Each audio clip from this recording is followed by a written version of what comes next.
ప్రియమైన భగవద్భక్తులకు నమస్కారం. మనం ఇంతవరకు మహాభారతం అరణ్య పర్వంలో పాండవులు అరణ్యవాసం చేస్తూ ఉండగా వారిని వెనుకకు రప్పించమని విదురుడు ధృతరాష్ట్రుని కోరడంతో అందుకు కోపించిన ధృతరాష్ట్రుడు హస్తినాపురాన్ని విడిచి పాండవుల వద్దకు పొమ్మని విదురుని ఆదేశించడం, అందుకు తగినట్టుగా విదురుడు పాండవుల వద్దకు చేరుకొని వారితో ఉండడం తెలుసుకున్నాం. ఆ తర్వాత ధృతరాష్ట్రుడు విదురుడు లేకుండా ఉండలేక మరలా విదురుడిని తీసుకురావలసిందిగా సంజీవుని పంపడం, సంజీవుని సూచనతో విదురుడు తిరిగి హస్తినాపురం చేరుకుని ధృతరాష్ట్రునికి మంత్రిగా వ్యవహరించడం వరకు తెలుసుకున్నాం. ఈ విషయాన్ని తెలుసుకున్న దుర్యోధనాదులు ఒక సమావేశం నిర్వహించి అరణ్యంలో ఉన్న పాండవులపై తమ సైన్యాలతో దాడి చేసి సంహరించాలని ప్రణాళిక రచించారు.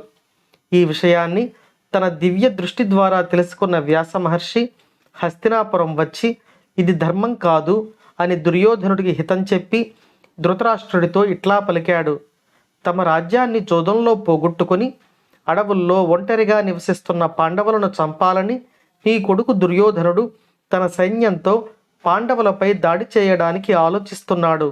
ఇది మంచి ఆలోచన కాదు. సత్యసంధులు, పరాక్రమవంతులు అయిన పాండవులు 13 సంవత్సరాల పాటు తమ ప్రతిజ్ఞను పాటించిన తర్వాత యుద్ధానికి పూనుకుంటారు. అడవులలో ఉన్నారు.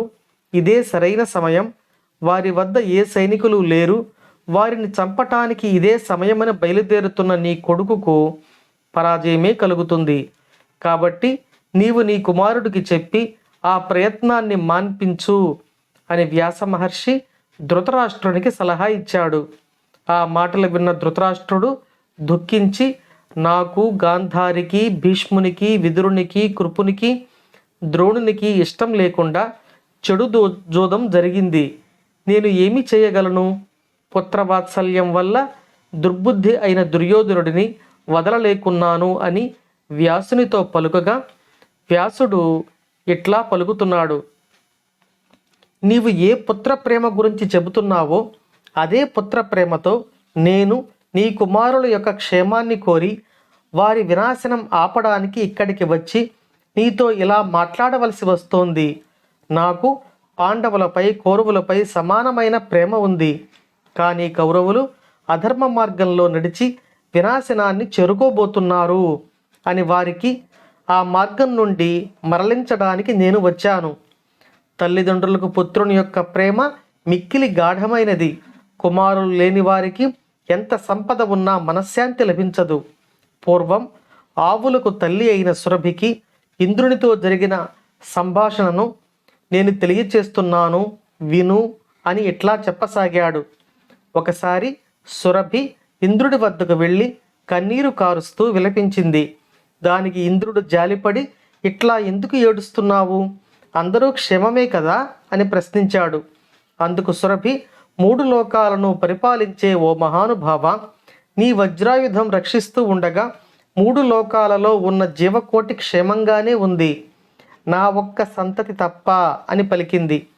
బలం గల ఎద్దులతో బలం లేని ఎద్దులను కాడికి కట్టి బరువులను మోయిస్తున్నప్పుడు, పొలాలు దున్నుతున్నప్పుడు ఎద్దులు మిక్కిలి బాధపడుతూ ఉన్నాయి. కానీ ప్రజలు వాటిని కర్రలతో పొడిచి బాధిస్తూ వాటి చేత పనులు చేయించుకుంటున్నారు. ఇందుకు నేను మిక్కిలి బాధపడుతున్నాను అని పలికింది. అప్పుడు దేవేంద్రుడు సురభితో ఇట్లా పలికాడు: నీకు ఎన్నో కోట్ల సంతానం ఉంది. అన్నింటికీ ఒకే రీతి దుఃఖం కలుగదు కదా, శోకించవద్దు అని పలికాడు. అందుకు సురభి దేవేంద్రునితో, దేవా, బలం లేని నా సంతానం బాధపడుతున్నా నేను ఎట్లా చూడగలను అని పలికింది. అప్పుడు ఇంద్రుడు నవ్వి వాన కురిపించి గడ్డి ఎక్కువగా పెరిగేటట్లు చేసి బలం లేని ఎద్దులకు బలం కలిగేటట్లు చేశాడు. ఇక్కడ దేవతల గోవు అయిన సురభి తన యొక్క పుత్ర ప్రేమతో తన పుత్రులకు పనిచేసే బలాన్ని కలిగించి వారిని బాధల నుండి విముక్తి చేసింది. కానీ ఓ ధృతరాష్ట్ర, నీవు నీ పుత్రులపై గల అమితమైన ప్రేమతో వారిని అధర్మం వైపుకు నడిపించి వేగంగా పతనమయ్యేటట్లు చేస్తున్నావు. నీవు సురభి వంటి పుత్ర ప్రేమను కలిగి ఉండు. కానీ ఇటువంటి పుత్ర ప్రేమను కలిగి ఉండటం నీ పుత్రులకు మంచిది కాదు అని తెలిపాడు. ఓ ధృతరాష్ట్ర మహారాజా, నీకు కల పుత్ర ప్రేమ సాధారణమైనది కాదు. కానీ అడవులలో బాధపడుతున్న నీ తమ్ముని పుత్రులైన పాండవుల పట్ల దయ చూపించు. అలాగే గొప్ప కీర్తిగల పాండురాజు 5 పుత్రులను నీ పుత్రులతో సమానంగా ప్రేమించు.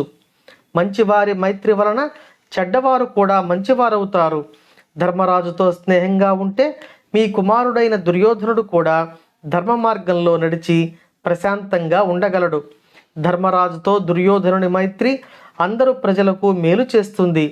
కురుకులాన్ని కాపాడాలనే కోరిక నీకు ఉంటే ఈ ప్రయత్నం చేయి అని వ్యాసుడు ధృతరాష్ట్రుని కోరాడు.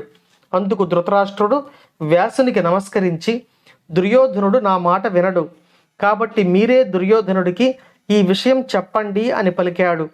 అందుకు వ్యాస మహర్షి, మహానుభావుడైన మైత్రేయ మహర్షి వచ్చి దుర్యోధనుడికి ధర్మ ప్రబోధం చేయగలడు అని చెప్పి నిష్క్రమించాడు.